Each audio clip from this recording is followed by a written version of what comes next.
উজনি নামনিৰ এতিয়া যাতায়াত ব্যাহত হৈ পৰিছে। উজনি নামনিত এতিয়া উজনিত বিশেষকৈ বানপানীয়ে যিটো ভয়াবহ ৰূপ ধাৰণ কৰিছে তাৰ বাবে এক প্ৰকাৰ ব্যাহত হৈ পৰিছে উজনি নামনিৰ যাতায়াত ব্যৱস্থা। যেহেতু বানে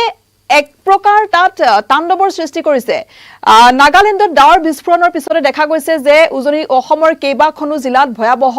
বান পৰিস্থিতিৰ সৃষ্টি হৈছে। যোৰহাট শিৱসাগৰত এক প্ৰকাৰ জনজীৱন স্তব্ধ হৈ পৰিছে।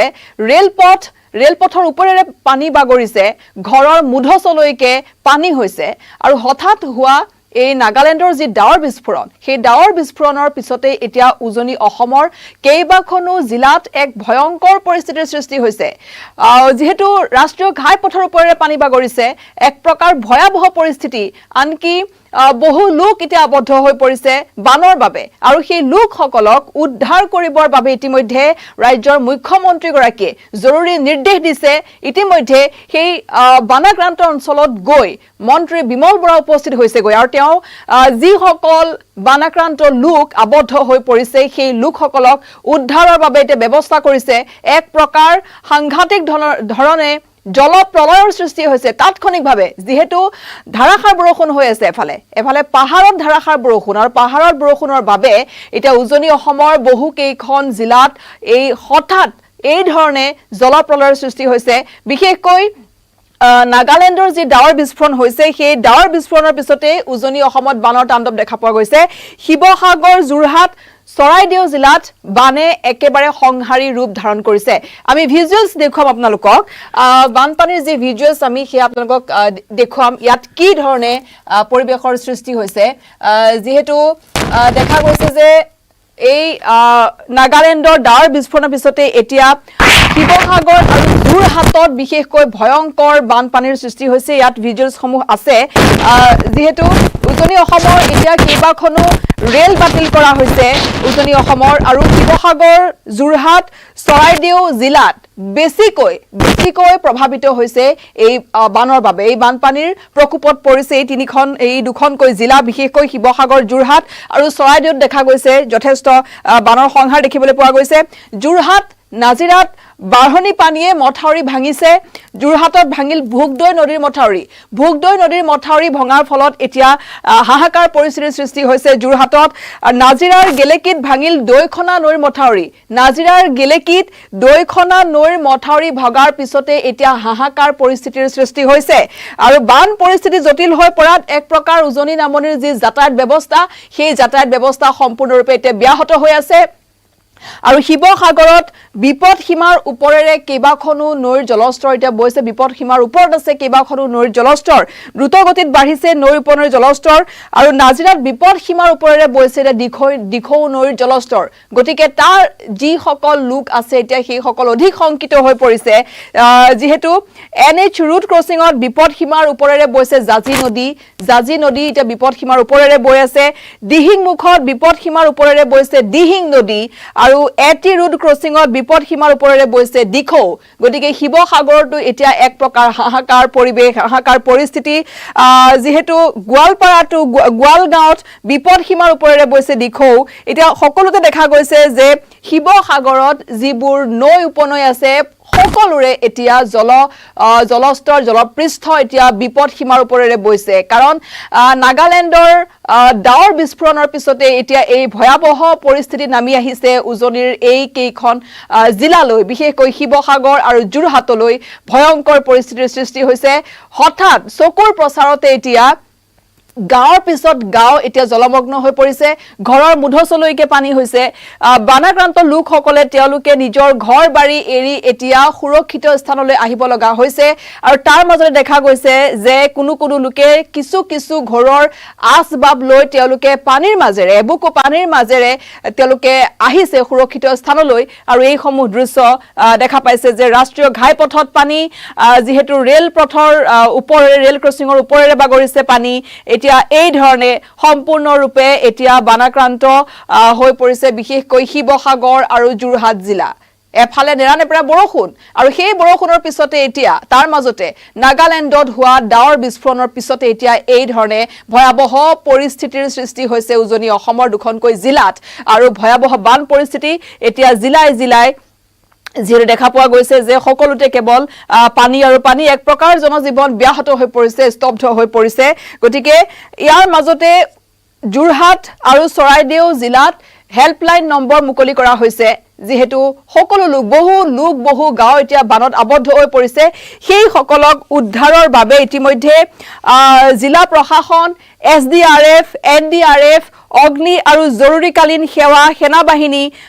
সকলো নামি পৰিছে উদ্ধাৰৰ বাবে দুৰ্গম অঞ্চলত উদ্ধাৰ অভিযান অধিক ত্বৰান্বিত কৰিবলৈ নিৰ্দেশ দিয়া হৈছে যিবোৰ দুৰ্গম অঞ্চল আছে আৰু তাত বিশেষকৈ অতিৰিক্ত নাৱৰ ব্যৱস্থা কৰিবলৈ দিয়া হৈছে সেনা বাহিনীৰ হেলিকপ্টাৰ ব্যৱহাৰ কৰা হৈছে উদ্ধাৰ কৰিবৰ বাবে যি সকল লোক বানাক্ৰান্ত লোক আছে তেওঁলোকক উদ্ধাৰ কৰিবৰ বাবে সেনা বাহিনীৰ হেলিকপ্টাৰ নিয়োজিত কৰা হৈছে এই ধৰণৰ ভয়ংকৰ পৰিস্থিতিৰ সৃষ্টি হৈছে এতিয়া উজনি অসমত আৰু ইতিমধ্যে যেহেতু হেল্পলাইন নম্বৰ মুকলি কৰা হৈছে যোৰহাট চৰাইদেউ জিলাত হেল্পলাইন নম্বৰ মুকলি কৰা হৈছে যোৰহাট প্ৰশাসনৰ হেল্পলাইন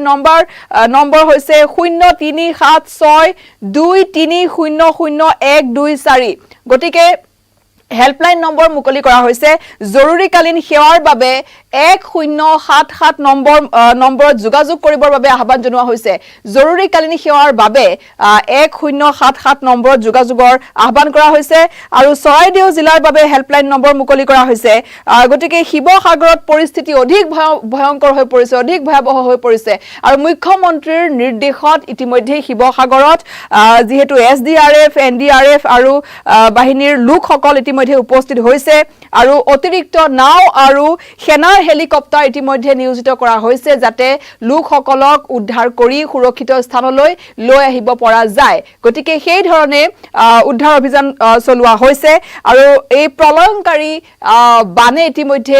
দুইখনকৈ জিলাত অতি ভয়াবহ পৰিস্থিতি যেহেতু সৃষ্টি কৰিছে গতিকে দেখা গৈছে যে ইয়াৰ মাজতে কিন্তু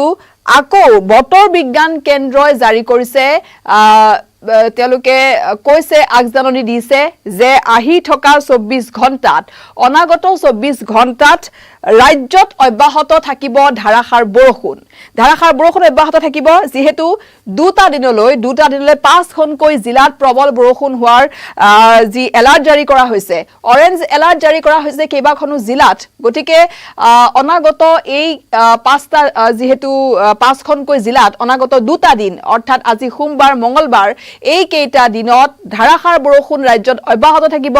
অৰেঞ্জ এলাৰ্ট জাৰি কৰা হৈছে আজি আৰু কাইলৈ যেহেতু অৰেঞ্জ এলাৰ্ট জাৰি কৰা হৈছে গতিকে ধাৰাসাৰ বৰষুণ হৈ থাকিব গতিকে বানপানীৰ এই যি পৰিস্থিতি এই ধৰণে অব্যাহত থাকিব গতিকে যেহেতু কেৱল অসমতে নহয় অৰুণাচল মেঘালয় নাগালেণ্ডতো সতৰ্কবাণী জাৰি কৰা হৈছে আৰু যেহেতু পাহাৰত যেতিয়া বৰষুণ হয় তাৰ প্ৰভাৱ অসমত পৰে বিশেষকৈ উজনি অসমৰ জিলাসমূহত পৰে আৰু যদি অৰুণাচলত ভয়ংকৰ যদি তাত ধাৰাসাৰ বৰষুণ হয় ইতিমধ্যে ডাৱৰ বিস্ফোৰণ হৈ অৰুণাচলত এবাৰ যি পৰিস্থিতিৰ সৃষ্টি হৈছে তাৰ পিছতে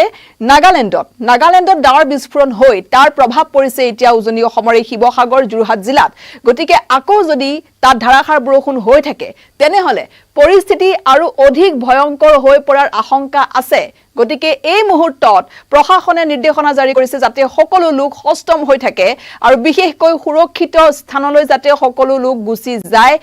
তেওঁলোকৰ কাৰণ ঘৰৰ মুধচলৈকে যেহেতু পানী হৈছে ৰাস্তা ঘাট সকলো বন্ধ হৈ পৰিছে আৰু এনেকুৱা সময়ত দুৰ্গম অঞ্চলত যি সকল লোক আছে সকলোৱে যাতে সজাগ হৈ থাকে সচেতন হৈ থাকে যদি আশংকা আছে তেওঁলোকে এতিয়াই সুৰক্ষিত স্থানলৈ যোৱাটো ভাল তেওঁলোকৰ বাবে গতিকে তাৰ বাবে প্ৰশাসন ইতিমধ্যে সকলোকে এই কথা কৈছে নিৰ্দেশনা জাৰি কৰিছে যে পৰিস্থিতি আৰু অধিক ভয়ংকৰ হৈ পৰাৰ আশংকা আছে যেহেতু বতৰ ডাৱৰীয়া হৈ থাকিব বৰষুণ হৈ থাকিব বুলি বতৰ বিজ্ঞান কেন্দ্ৰই আগজাননী দিছে গতিকে এয়া ভয়ংকৰ পৰিস্থিতি হৈছে উজনি অসমৰ যেহেতু এই ধৰণে যেহেতু দেখা গৈছে যে এতিয়া ভয়ংকৰ বানপানীৰ গ্ৰাহত পৰিছে এই দুখনকৈ জিলা উজনি নামনিৰ যাতায়াত এক প্ৰকাৰ ব্যাহত হৈ পৰিছে সেনা ইতিমধ্যে উদ্ধাৰ অভিযান চলাইছে বিভিন্ন ঠাইত বিভিন্ন দুৰ্গম অঞ্চলত সেনাই উদ্ধাৰ বায়ু সেনাই উদ্ধাৰ অভিযান চলাইছে তাৰ লগতে যেহেতু SDRF NDRF জিলা প্ৰশাসন অগ্নি জৰুৰীকালীন সেৱা সকলো নামি পৰিছে এতিয়া উদ্ধাৰ অভিযানত আৰু যুদ্ধং দেহি এটা উদ্ধাৰ অভিযান সকলোৱে চলাইছে আৰু সেই উদ্ধাৰ অভিযানত সকলো নামি পৰিছে গতিকে এয়া যেহেতু